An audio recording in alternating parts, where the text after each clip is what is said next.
children. I go to stand up, and that's when I realize I totally just ripped a Oh, There's teachers peeking out of their that classroom is and shit. tough.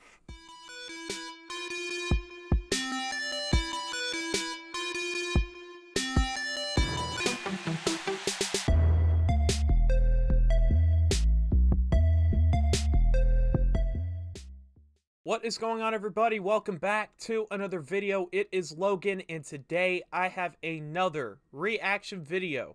So I'm going to be reacting to Brewstew Middle School. So this video sounds real interesting, and yeah, so I'm just going to get right into it. It's interesting. I'm just going to leave it at that. So, yep. 3, 2, 1, let's go. Alright, I think it's safe to say that middle school was a pretty rough time for most people. Chances are you didn't have a lot I going agree. on for you when you were 12 years old. You probably had braces back then, puberty was hitting you like a ton of bricks, or maybe you were the lucky cool kid that could finally grow a little dirt mustache to brag about. I look like Burt Reynolds. Or perhaps you were the weird goth kid in class. I'm not cleaning my room, Mom and Dad, because I'm a sad, brooding little bastard, and my heart is an ocean of sadness. I was the by the way, quiet it's kid. pizza day today. Can I have $2?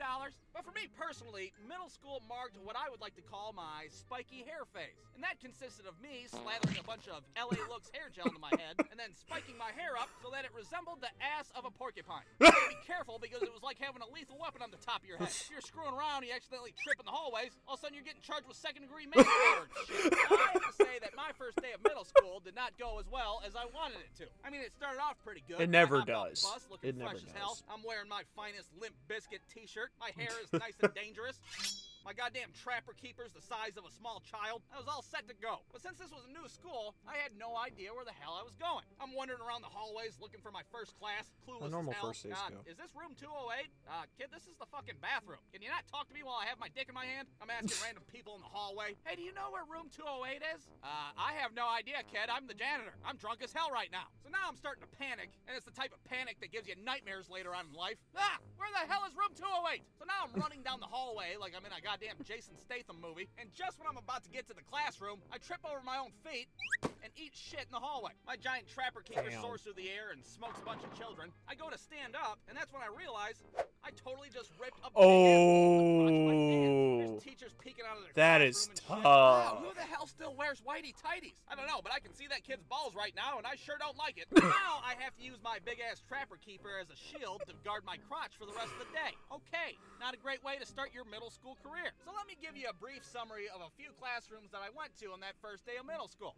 Class number 1, American History, taught by Mr. Banks. Now, Mr. Banks was old as hell, which is probably why he taught American History, because, well, he was alive for 2/3 of it. He was so old that back when he first started teaching, they were still allowed to hit kids in the ass with wooden paddles. Hell, he even had his wooden paddle up on display in front of the classroom. Yeah, you little bastards sure do have it easy these days. Back in my day, if a kid fucked up a spelling test, I could knock him upside the head with a 2x4.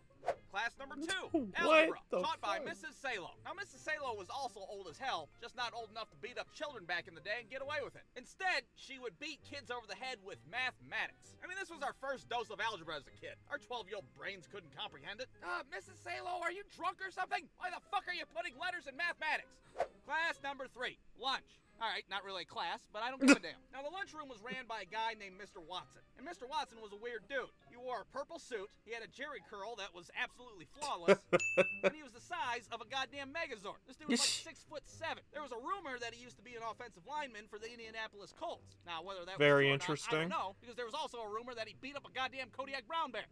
And I don't even know what Mr. Watson did at the school. He wasn't a teacher. It was like they just pulled some guy off the street like, hey, you're a very large man. Can you scare the shit out of a bunch of 12-year-olds so they behave in the lunchroom? Yeah, I can do that. So you just stand in front of the classroom with a microphone. All right, you kids, I want you to quiet down, damn it. This ain't an episode of Soul Train. Quiet down. Episode of Soul Train? What the hell is that? I don't know, dude. Shut up. You want to end up like that goddamn Kodiak brown bear?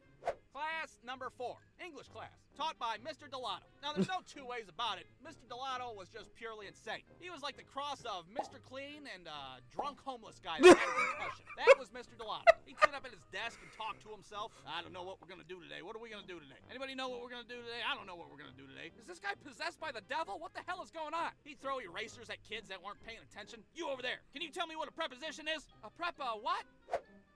Now, since I stood out because of my Kind of reminds me of a stupid-ass PE haircut back teacher then, I it had. didn't take long for Mr. Delato to call on me. Hey, you over there with the hair. Who, you tall hair. Hey, you look like that guy on TV that sells meat sticks.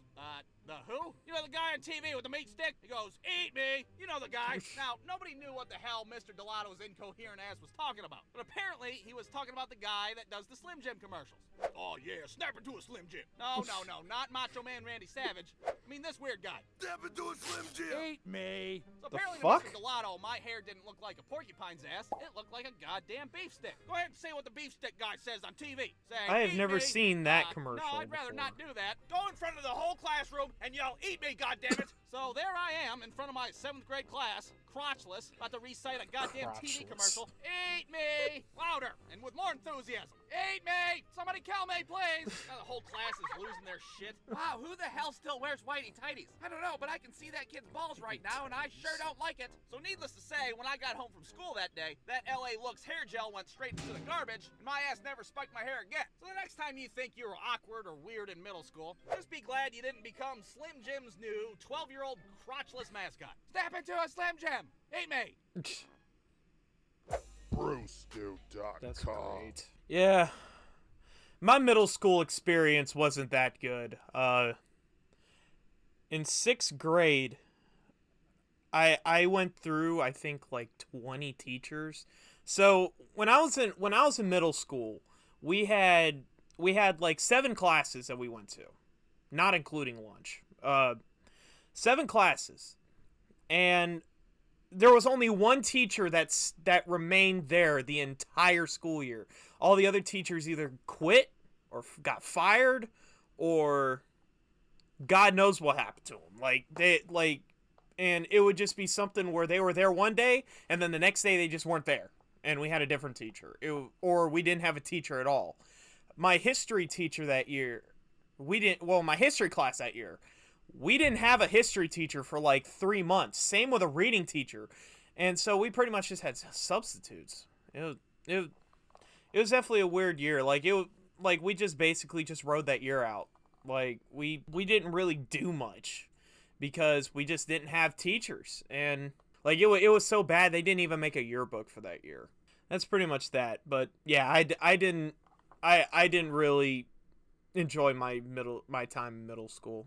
But anyway, that's going to do it for this video. Thank you all very much for watching. Make sure to like, comment, and subscribe. Subscribe for more. And I'll see you all in the next video. Peace out.